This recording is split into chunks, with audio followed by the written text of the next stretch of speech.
Ayan, ito po yung sitwasyon dito ngayon. Malapit po sa may harap mismo ng PGH. Ito po sa may kanto ng Pasible at Taft Avenue. Po dito po sa may Pedro Hill, medyo mababaw na po ang tubig dito sa kalagitnaan itong papasok ng PGH. Pero dito banda po sa may Pasible, papunta na po dun sa may UN, talagang matubig na po ng area. So doon try kong puntahan doon sa may Pedro Hill. Di ko pa naaabot sa Pedro Hill kasi dito ako dumaan. Ikutan natin kung hanggang saan aabot po ang tubig baha dito po sa Taft. So sa marami pang lugar di pa natin mapupunta. Kung madadaanan natin mamaya, kung makita natin yung sitwasyon, ila-live natin para at least meron po tayong reference kung dadaan po tayo rito o wag na lang. So tuloy naman ang biyahe ng LRT.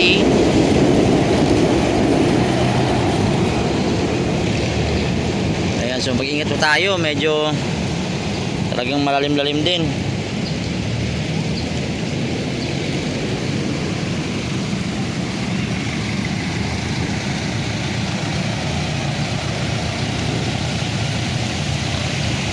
So medyo tumila ng konti yung ulan ng bahagya. Baka mamaya-maya bigla namang lalakas to kasi tingnan niyo po yung paligid.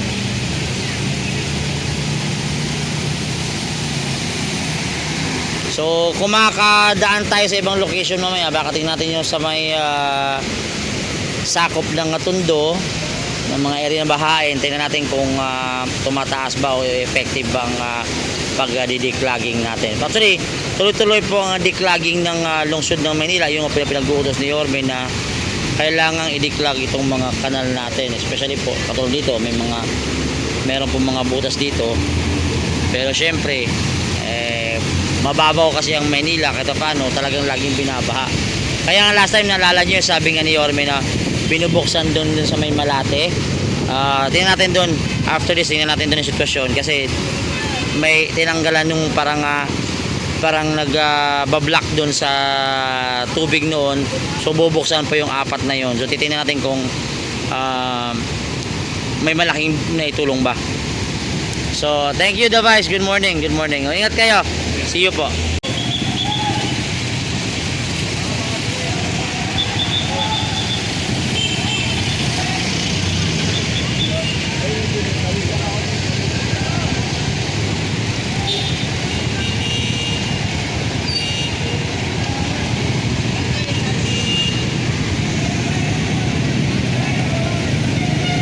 Mga kaibigan, nasa Pedro Hill Taft tayo ngayon. At sana nakita nyo, ito po yung sitwasyon rito. Medyo lumalakas na po yung ulan, pero laban lang.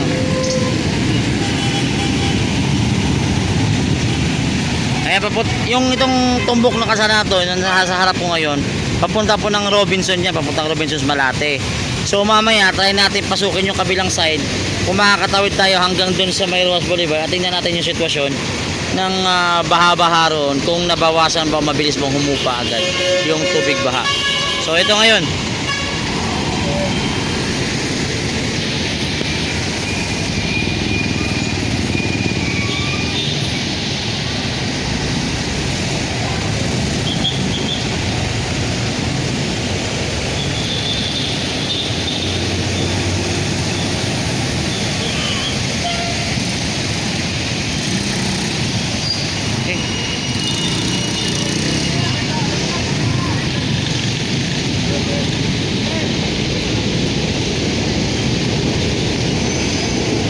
ayan, pinapasakay po nila yung mga gustong sumakay, may bayad.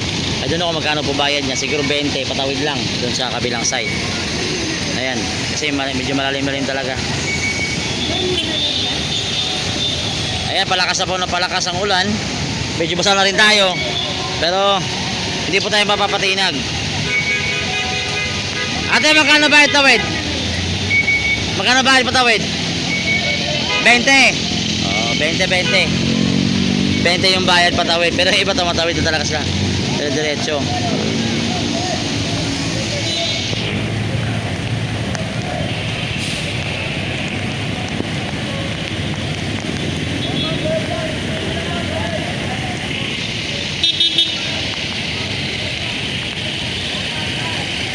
Thank you.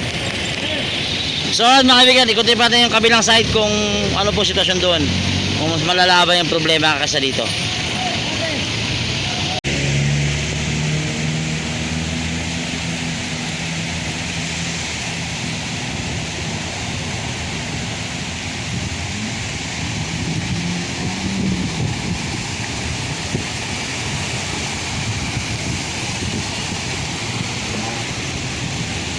Alright mga kaibigan, dito po tayo sa may kahabaan ng Pedro Hill Street pa rin, papunta pong Rojas Boulevard mga kaibigan. So ito na po yung sitwasyon dito sa ngayon.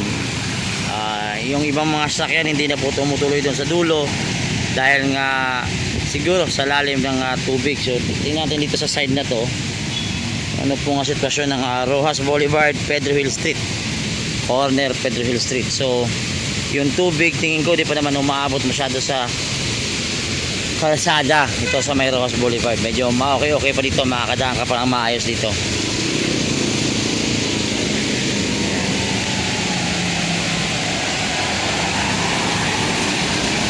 Ayan, pero doon sa may dulo medyo papunta na po ng US Embassy, medyo nakita mo na yung mga sakyan na nag-struggle na ng konti. Siguro malalim-lalim na doon pa, malapit sa may Kalaw. Ayan, hello po boss, bata mo ako, ingat. Salamat po, Gayle Lopez Ocampo. Magandang maulang umaga sa inyo. Ayan, good morning. So dito talaga papunta Pedro Hill, talagang malalim na po yung tubig dyan hanggang dun sa may dulo. So ito po yung sitwasyon dito. Ayan po, Manila Bay na po yung harap-harap natin. Ayan, so doon na po sa may unahan, talagang makikita mo na yung lalim siguro ng tubig doon sa part na yun. So madaanan natin yung Kalaw. Tingnan natin kung kaya nating tawirin tong Kalaw area.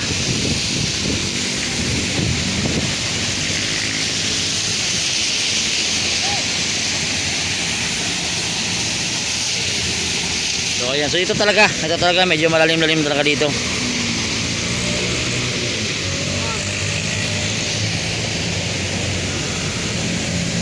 Medyo madulas.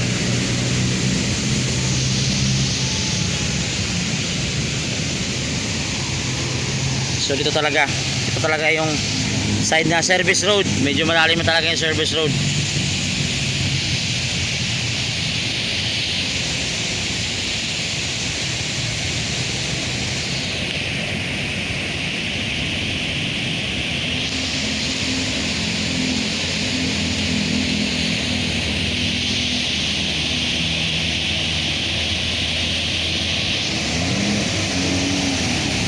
In drive lang malakas mga kaibigan. Ayun, siguro pinasok ng tubig, sigurado yun.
Ayan, update na natin ng Kalaw mga kaibigan. Dito po sa may kanto ng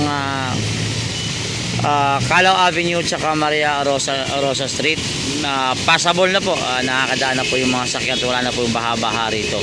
And then sa may Rosa medyo may tubig pa na nakaimbak dito sa side na to, pero hindi na ako ganong kalalim, hindi katulad do kaninang umaga. Tsaka napansin ko yung Kalaw hindi na ganito kabilis bumaha, ay tumaas yung tubig. Galing talaga ni Yorme, galing ng idea ni Yorme. At siyempre samahan natin yung mga taga DPWH mga kaibigan, nagawa ng paraan. Itong Kalaw ay hindi masyadong tinamaan ng tubig baha rito. So sa ngayon Kita nyo, pasable ho rito. Pero doon sa may tough, possible may mga part pa na malalim-lalim. So ayun, pinapakita ko lang sa inyo kung ano po nga nanging sitwasyon dito. Kung gusto nyo dumaan dito papuntang Luneta, papuntang City Hall, makakadaanan ka na ng maayos rito. Hindi na katulad ng medyo kanina na medyo marami pang tubig doon sa may unahan. So ngayon medyo okay na, pwede nang dumaan. Tsaka I hope sana itong bagyo tumigil na, medyo lumiwanag na konti doon sa dulo.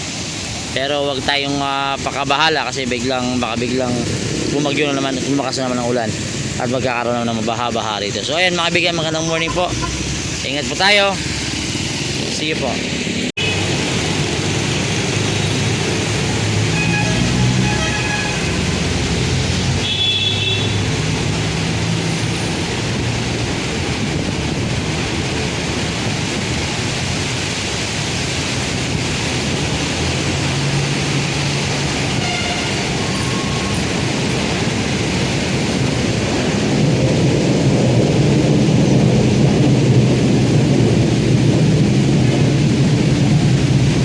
Ayan, magandang maulang umaga po sa inyong lahat. Araw po ng Sabado.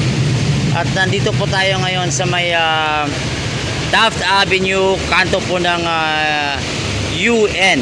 Mga kaibigan, ito po yung sitwasyon ng baha rito ngayon. Kung dadaan po kayo dito sa may Taft Avenue, medyo malalim-lalim na po yung tubig ho rito. At sa nakikita nyo, ito po yung sitwasyon.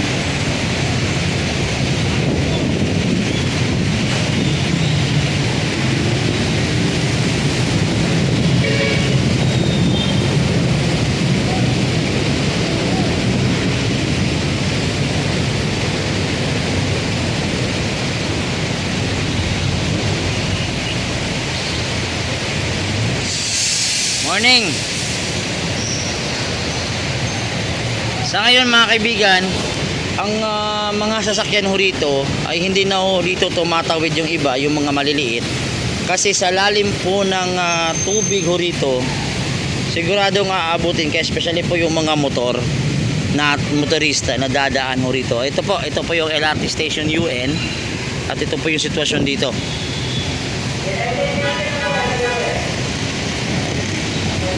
Ayan mga kaibigan. So sa kabilang side talagang malalim-lalim na talaga yung tubig doon. So mamaya subukan natin ikutan kung kaya ng motor. At actually malinis naman yung mga drainage. Ayan, malinis naman yung mga drainage. So ayan nyo.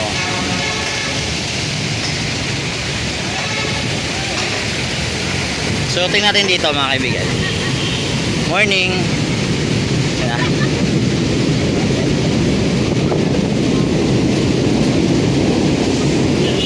Morning Joel Chico, good morning po. So ito yung mga tricycle dito nakapila pa rin kahit na medyo malalim na rin yung tubig. Pero ito yung sitwasyon dito ngayon. Nakakadaan pa naman yung mga bus dito, yung mga jeep nakakadaan pa naman hanggang dun po sa may Padre Paura. Pero sa kabilang side po, yung malapit sa may Science High School, medyo malalim-lalim na po yung tubig. Tsaka medyo makulimlim na po yung langit. Hindi na po magandang badya ito. Medyo, ayan, nandito na rin ang ating mga taga-PDO natin. Ayan mga kaibigan, siguro maghahakot sila, magdidiklag o samahan natin yung mga taga-engineering natin. Actually, nakita ko si engineer sa akin kanina, dumaan dito kasi parang magdidiklag sa may unahan na side na yun. Medyo ayan, medyo lumalakas na yung hangin.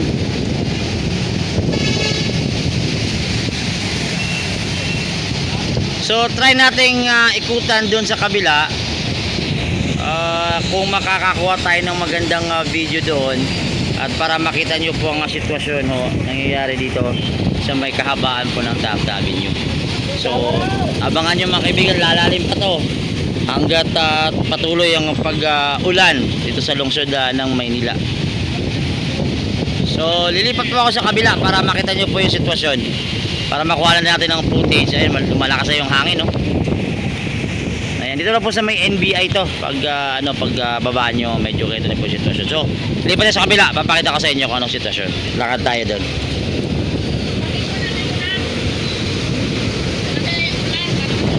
So ayan, lumalakas na po yung hangin, no, lalo.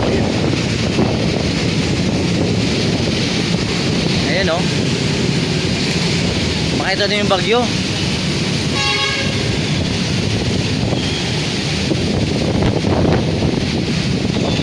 Ayan, oh.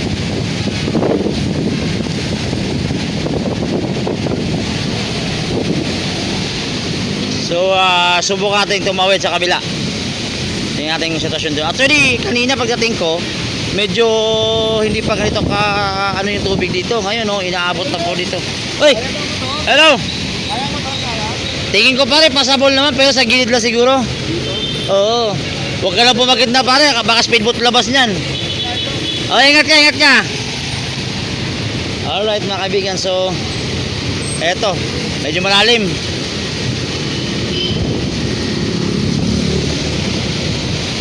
Ayan, o, sa kanina kasi nandito din yung mga MTPB natin at ina-assist ng ating mga kababayan po na tumatawid dito. Sorry, ayan o, nakita dito. Oh. Kanina hindi pa umabot dito, pero ngayon inabot na rito. Boss, good morning. Ayos ka lang?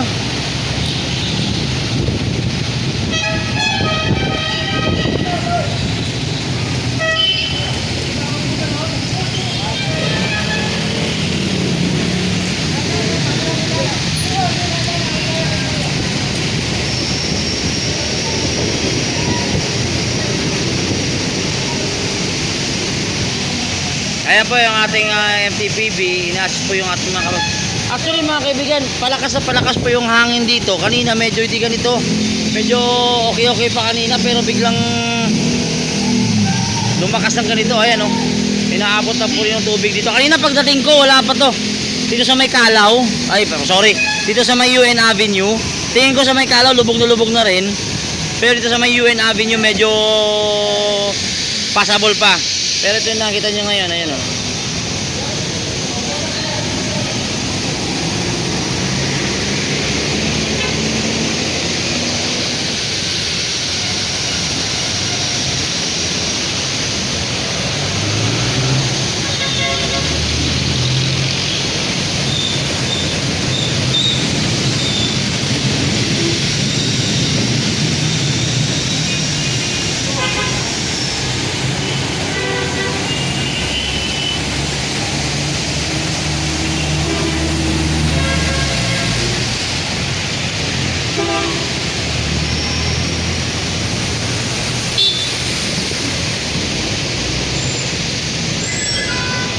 Ayan, kung dadaan po kayo dito ng Top Avenue, huwag ninyo na pong pilitin kasi palalim ng palalim mga tubig ho rito. Ayan, tubig baha. So nakita nyo naman, ayan, mga sakyan, nakita nyo kung gaano po kalalim yan. Eh kung mamaya maya pa, baka siguro lalo pang tumaas ang tubig po rito sa sakupan, sa area ng Top Avenue. So tingnan nyo sa kabila, ayan o, mga tao tumatawid na lang o, tingnan mo, inaabot na lang ng tubig.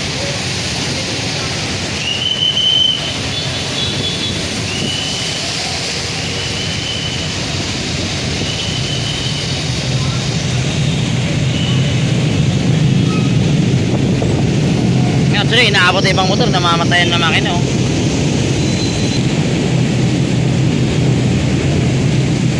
Christian Dave Amaro, boss, palaging ingat. Maraming salamat boss, thank you.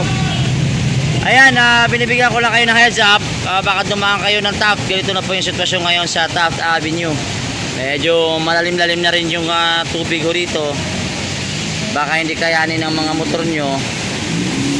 Ayan o, kanina wala pang tubig masyado dyan, pero ngayon. Tay, malalim ba doon sa dulo? Mababaw lang naman. Wala naman, wala. Okay lang.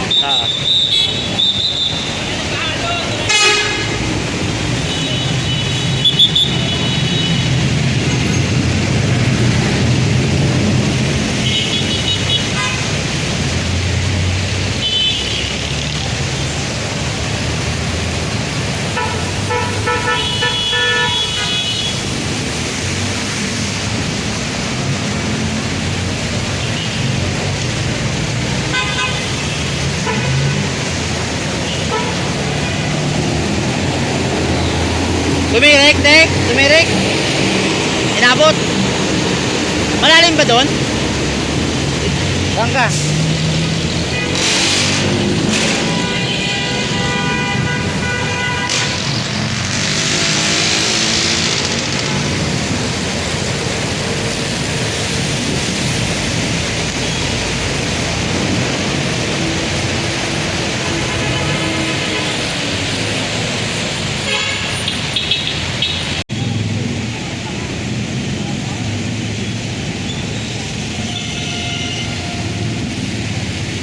Mga kaibigan, ito po sitwasyon dito po sa may kanto ng Manila Med.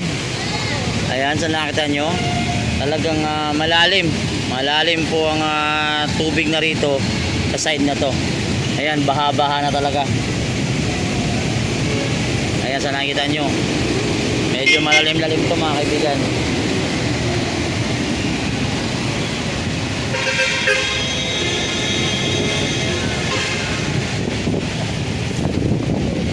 Ayan, kung kaya namang suungin ng sakyan nyo, wala namang problema.